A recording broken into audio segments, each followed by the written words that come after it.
In Legends, Luke Skywalker became so fast with a lightsaber that witnesses described it as 30 lightsabers moving in all directions simultaneously. In the sequels, he threw his away. That image, the weapon sailing over his shoulder like garbage, crystallized something fans had felt for years but couldn't quite name. The anger wasn't that Luke was sad. Characters can be sad.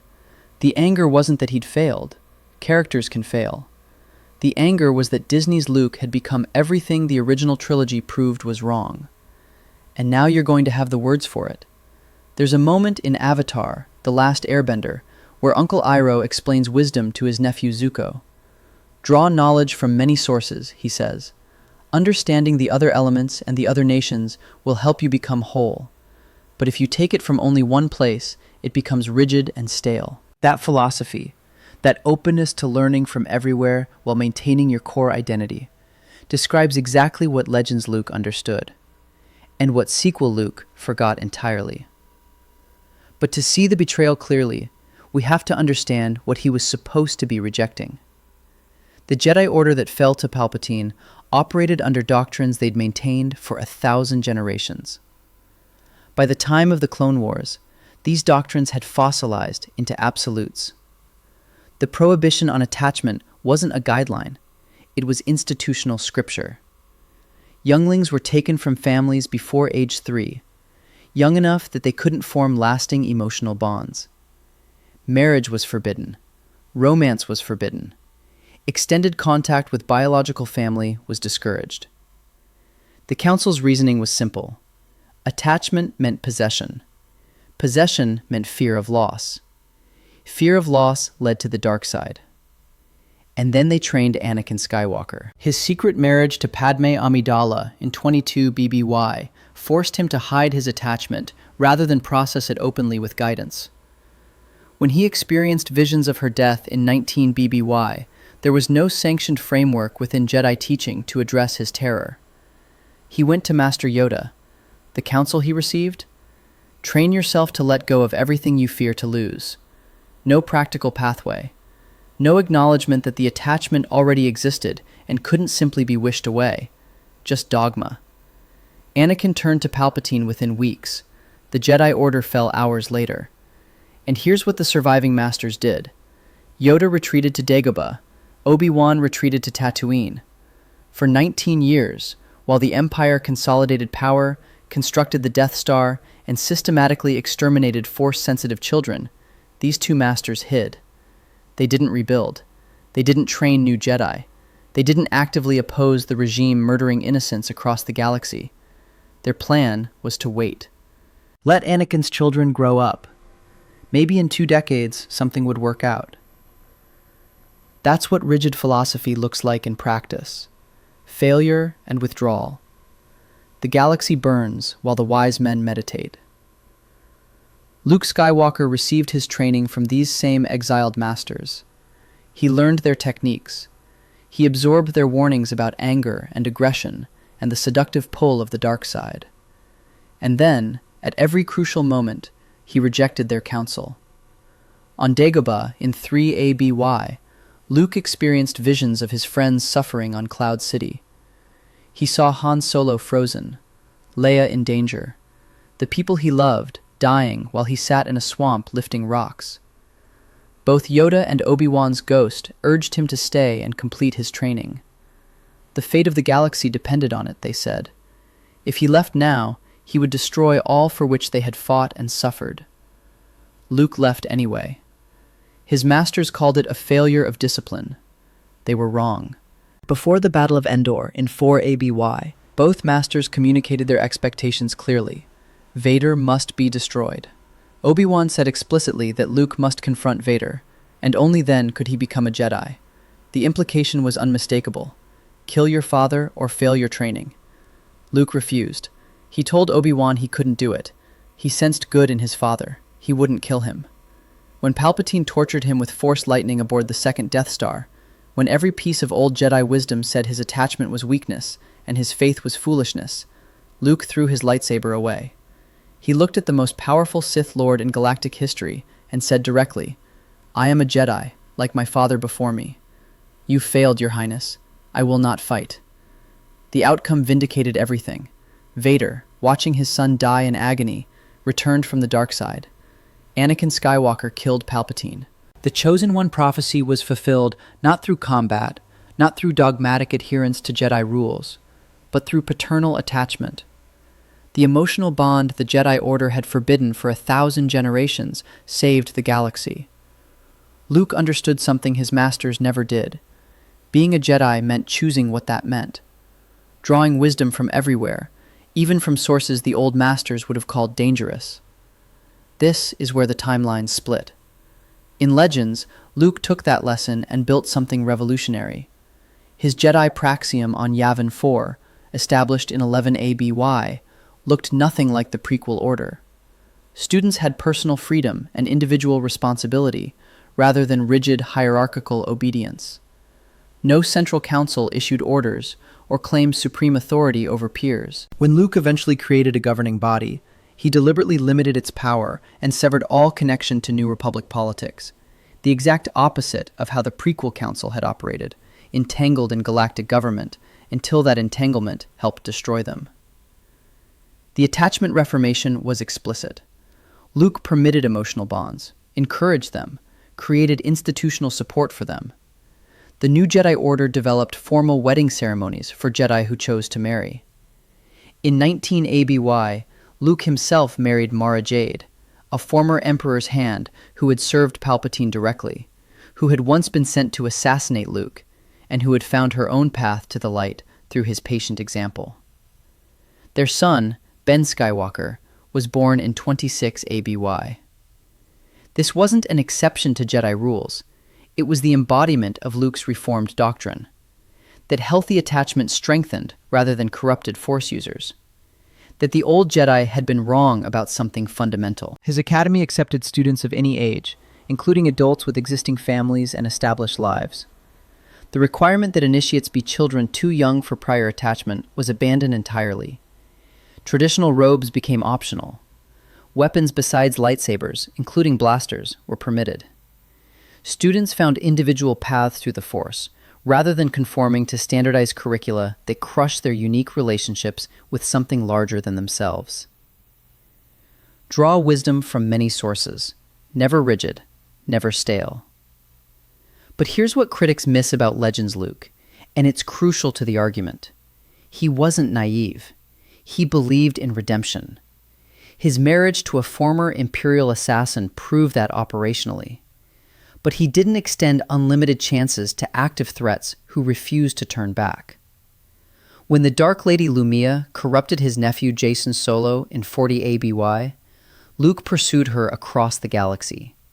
He didn't try to understand her perspective. He didn't offer her a path back to the light.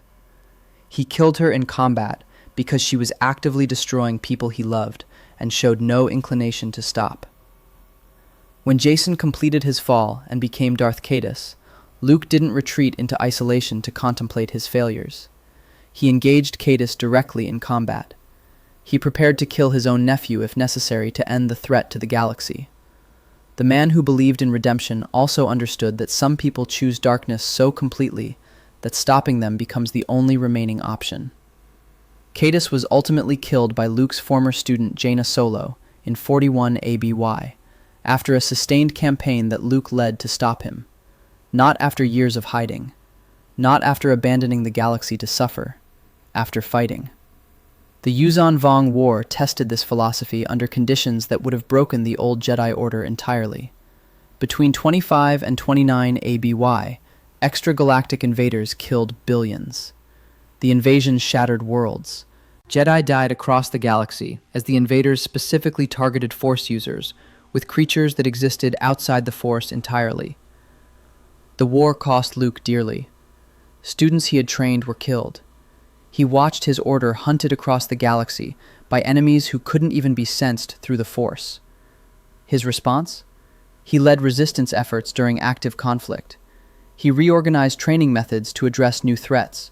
He worked alongside smugglers, soldiers, former enemies, anyone willing to fight. He emerged from that war with a stronger institution than he'd entered with, because he understood that failure was information, not identity. You learned from it, You adapted. You kept building. When Legends Luke failed, he learned and fought harder. Now compare that to canon. In approximately 28 ABY, Luke experienced a Force vision while his nephew Ben Solo slept in his quarters at the training temple. He saw darkness, future destruction, death on a scale that horrified him. His response, by his own account in The Last Jedi, was to enter Ben's quarters at night and ignite his lightsaber while the boy slept. Luke claimed it was a fleeting moment of pure instinct, that he thought he could stop what he'd seen before it happened. The impulse passed like a fleeting shadow, and he immediately felt shame. But Ben had already awakened. He opened his eyes to see his uncle, his teacher, his family, standing over him in the darkness with an active weapon pointed at his head. Stop and hold that image. The man who told the Emperor that his faith in his father's goodness was his greatest strength. The man who threw away his lightsaber rather than killed Darth Vader. A monster responsible for the deaths of millions, including children at the Jedi Temple. That man considered murdering his teenage nephew based on a dream. Ben collapsed the structure with the Force, killed or recruited the other students, departed to join what would become the First Order under Supreme Leader Snoke. And Luke? Luke didn't pursue him. Luke didn't contact Han and Leia to explain what had happened, to warn them that their son had turned, that Luke's own actions had contributed to the fall. Luke traveled to away.That, the site of the first Jedi Temple, and stayed there. For 6 years. During those 6 years, the First Order constructed Starkiller Base. Billions died when the Hosnian system was destroyed. 5 planets, erased in seconds. Han Solo attempted to reach Ben alone, without knowing the full story of what had happened at the temple, and was killed by his own son aboard Starkiller Base. The resistance was reduced to a handful of ships and a few hundred people. Luke remained on his island. He had deliberately severed his connection to the Force to avoid feeling the deaths occurring across the galaxy. Sound familiar? Yoda withdrew to Dagobah. Obi-Wan withdrew to Tatooine. Both remained hidden for 19 years, while the Empire exterminated innocents and built superweapons. Luke withdrew to away.That. He remained hidden for 6 years, while the First Order did exactly the same things. The regression is precise. The parallelism is exact. The man who proved his masters wrong became his masters. And then there's the sacred texts. When Rey arrived on away.That in 34 ABY, she found Luke guarding ancient Jedi documents housed in a tree structure on the island. The man who spent his entire post-Endor career, in Legends, reforming and rejecting old Jedi dogma, had become the guardian of their scripture, their sacred texts, the very documents that codified the rules he'd proven were wrong. He didn't update them. He didn't reinterpret them for a new age. He hoarded them. When Yoda's ghost appeared and summoned lightning to burn the tree, Luke moved to save the texts. Watch that scene again. Really watch it. The same Luke who rejected his master's counsel at every critical moment of the original trilogy, who built an order that looked nothing like the one that failed, was now so attached to Jedi tradition that even the ghost of Yoda, the master he'd originally defied, had to stop him from running into fire to preserve old paper. Yoda destroyed the tree. And what was Luke's response to his own failure?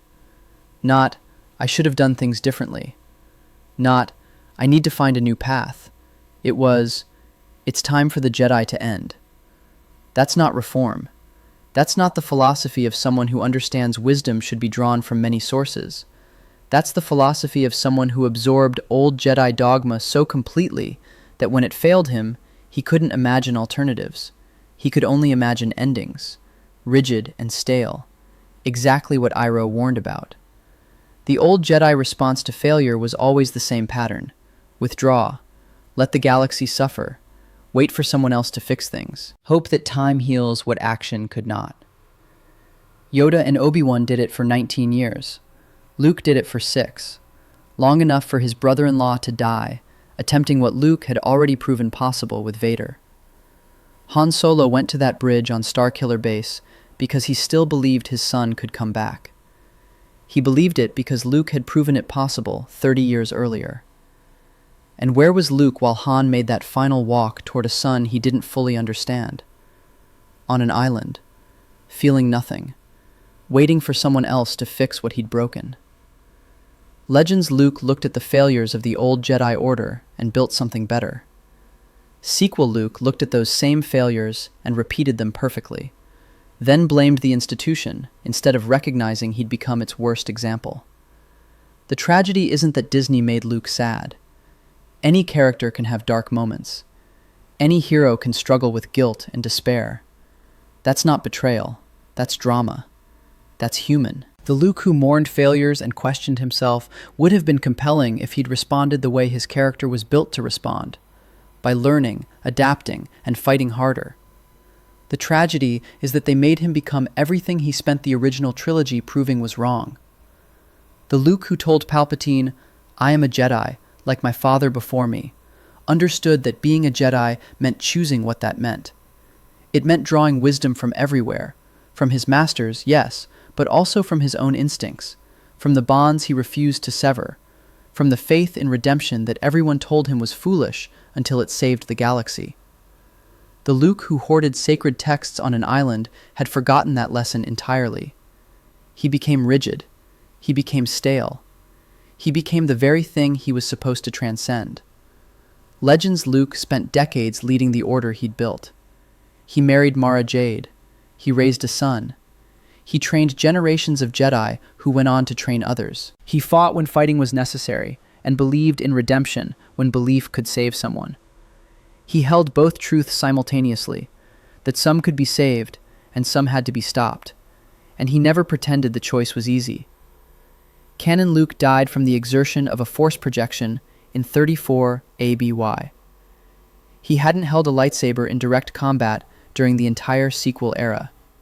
His final act was a delay, buying time for others to escape, not because he'd found peace with his choices, but because he'd spent 6 years running from a responsibility he never should have abandoned. This wasn't a bold, creative choice. This wasn't subverting expectations in a meaningful way. This was a fundamental misunderstanding of who Luke Skywalker was built to be. You've felt that since 2017. Now you have the words. Subscribe for more stories like this.